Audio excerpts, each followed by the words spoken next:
Assalamualaikum warahmatullahi wabarakatuh. Kembali lagi bersama teknisi kampungan, dan kali ini saya akan berbagi ilmu sedikit ya tentang UP box. Bagi pemula ini harus tahu ya kegunaan UP box atau fungsional dasar dari alat ini ya, karena alat ini dibeli itu untuk apa ya? Kita mengeluarkan budget 3 juta lebih, bahkan kira kalau misalkan kita beli alat ini fungsional atau tidak ya. Nah, di sini saya akan menjelaskan satu persatu fungsinya dan kegunaan alat ini hingga kawan-kawan mengerti dan memahami apa fungsional yang mendasar tentang box UP ini ya. Nah, saya buka aplikasi yang pertama ya. Di UP ini ada 3 aplikasi yang memang di satu setup akan muncul 3 aplikasi yang satu persatunya beda-beda fungsionalnya ya. Nah, ini namanya Android Toolbox ya. Android Toolbox ini semacam tool untuk flashing handphone ya.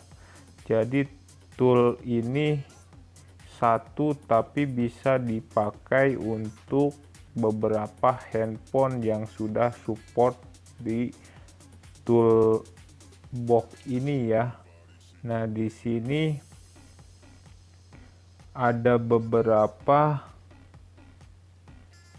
kegunaan yang memang bisa kita manfaatkan ya. Dan nah, di sini ada support firmware ya, atau file-file program handphone semua merek dan tipenya ya. Di sini sudah ada semua, tinggal kita download ketika kita membutuhkan. Nah, di sini ada tipe brand yang akan kita flashing ya. Contohnya kita akan memflashing Xiaomi, dan di sini ada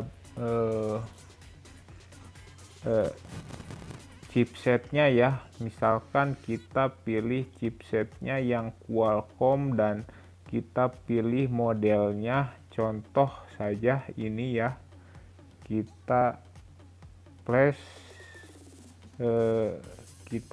Xiaomi 6A ya, Redmi 6 ya, dan di sini kita pilih firmware yang sudah di-download. Jika seperti ini firmware-nya belum di-download ya, tidak akan muncul di tampilan download progresnya ya. Nah, di sini ada tab, ada beberapa tab, dan di sini kita pilih ya modenya, mau mode flash via Facebook atau via Qualcomm ya, dengan cara test point ya. Di sini juga ada MediaTek, ada Speedroom dan yang lain. Nah, di sini ada support juga beberapa brand yang memang bisa untuk dieksekusi dengan tool ini ya. Nah, ini tool repair email ya. HP-HP tertentu yang emailnya pilot bisa dieksekusi dengan tool ini ya.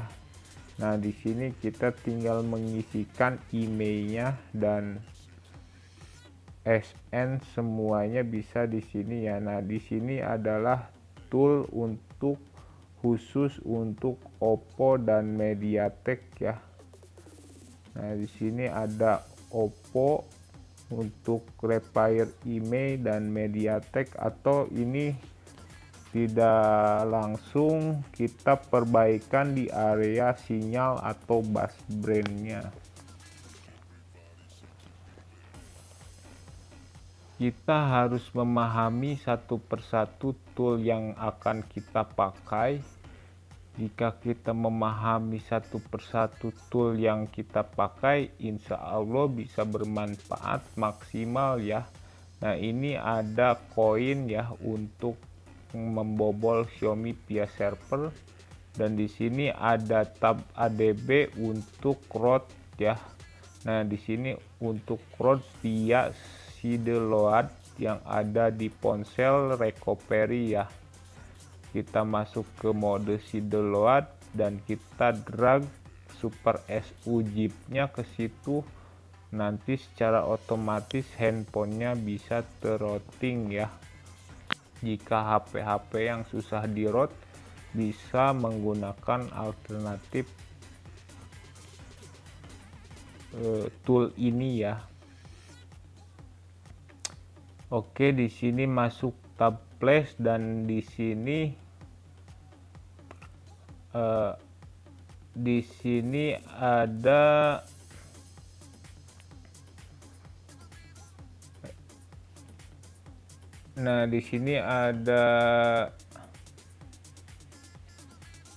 special text ya, bisa clear PRV log dan erase NP dan EFS itu buat perbaikan dasar ya. Nah, di sini ada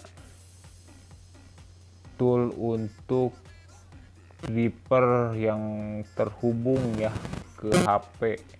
Jadi HP dan PC itu saling berhubungan ya, di situ tempatnya ya. Nah, di sini Android Toolbox-nya versi terbaru ya, anniversary 5 tahun. Nah, ini cukup dan kita pembahasan aplikasi yang kedua ya, di setup yang kedua. Nah, di sini ini belum saya update karena aplikasi yang kedua ini tidak terlalu penting menurut saya, karena belum pernah saya pakai. Ini kayaknya aplikasinya untuk memprogram IC ya, entah itu IC MMC atau chipset yang lain ya, saya belum mengerti dan saya belum paham juga. Yang saya pahami Android Toolbox dan MMC tool ya. Nah, kita coba buka saja. Nah, benar saja di sini untuk memprogram IC ya, entah itu IC chipset dan yang lain. Coba yang tahu silakan kasih tahu saya di kolom komentar ya, kita berbagi ilmu walaupun sedikit. Nah, ini ada pilihan-pilihan seperti itu, saya belum mengerti dan memang ini sepertinya untuk chipset ya, pemrograman chipset. Oke, kita buka ya yang ketiga. Ini ada di MMC tool ya,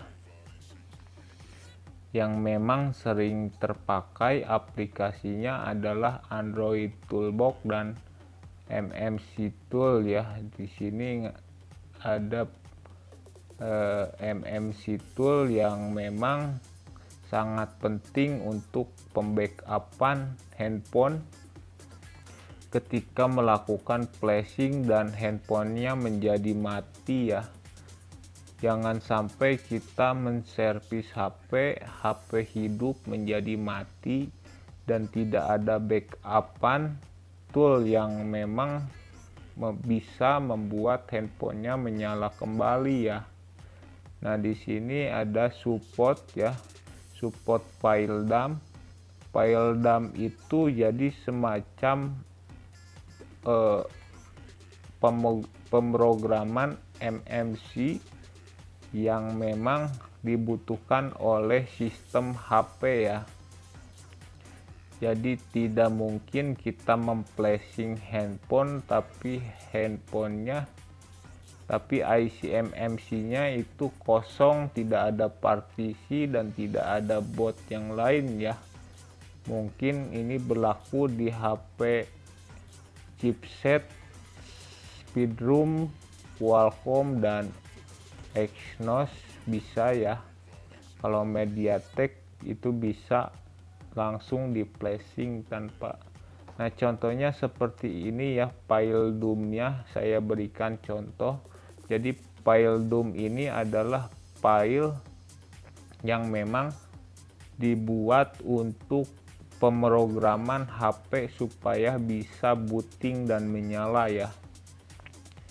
Nah, di sini ada tombol write itu untuk melakukan perintah, dan di sini sudah ada partisi-partisi yang memang disetting dari file DOM tersebut ya. Jadi kita tidak usah banyak menyeting lagi partisi yang memang untuk handphonenya ya.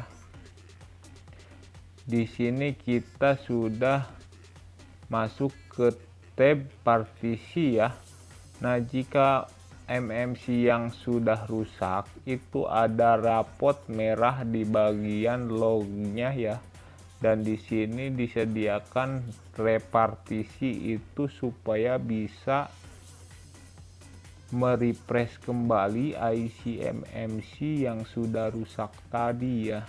Di sini ada user data, partisi GP1, partisi GP2 dan seterusnya ya.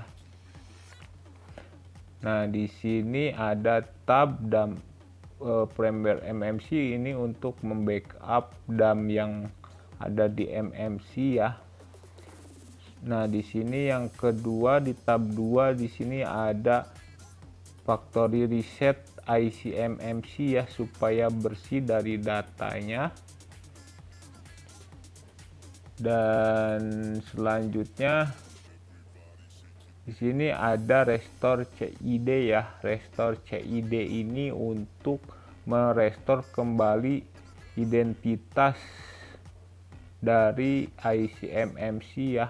Nah, di sini ada disable protected ya. Jadi kita mematikan protect dari MMC tersebut ya. Tapi kalau misalkan kita sayang masih bisa, jangan dulu di disable ya, nanti nggak bisa dipartisi. Nah, di sini ada rapot ya buat mengecek kondisi lifetime MMC-nya layak atau tidak.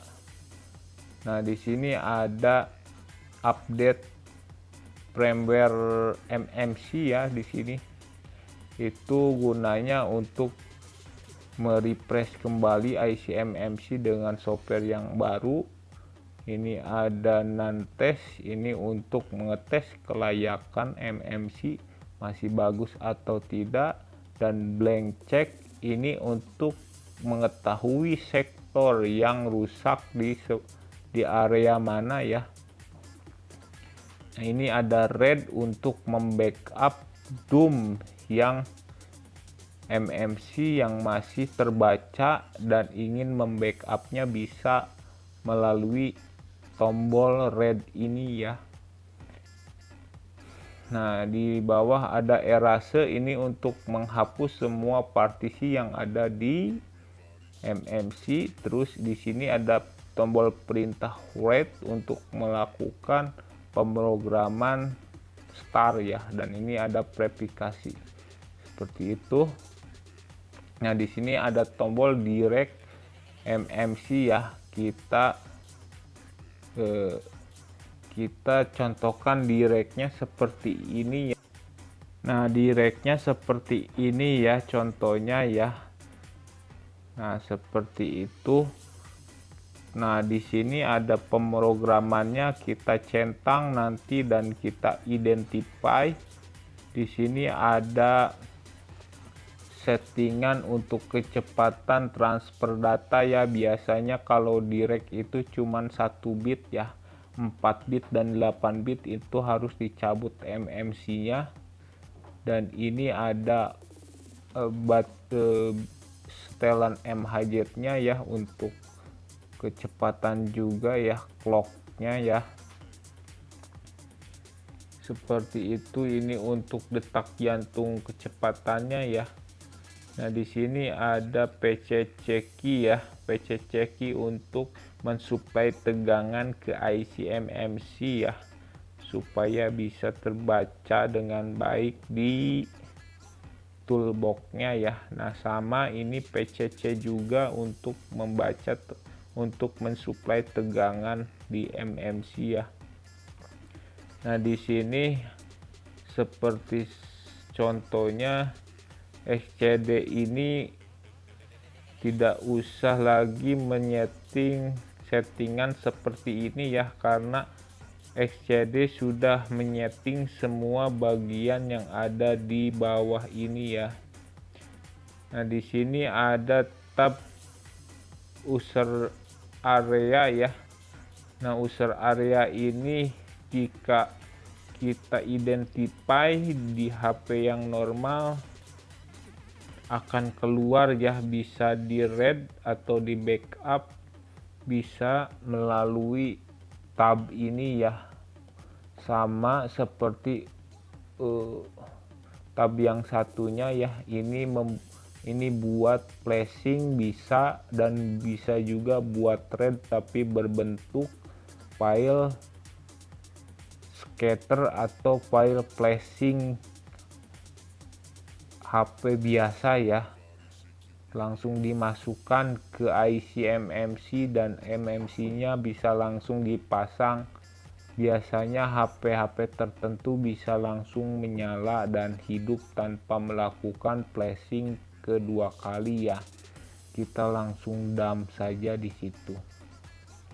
Nah, di sini support dump-nya sudah banyak dan lumayan. Oke, seperti itu ya.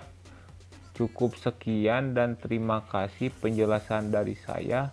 Kalau ada salah-salah kata atau kurang, ada yang kurang dalam pembahasannya, mohon maaf ya. Saya juga masih belajar dan ingin sedikit berbagi ilmu kepada kawan-kawan. Bagi yang sudah tahu silahkan disupport ya. Terima kasih. Assalamualaikum warahmatullahi wabarakatuh.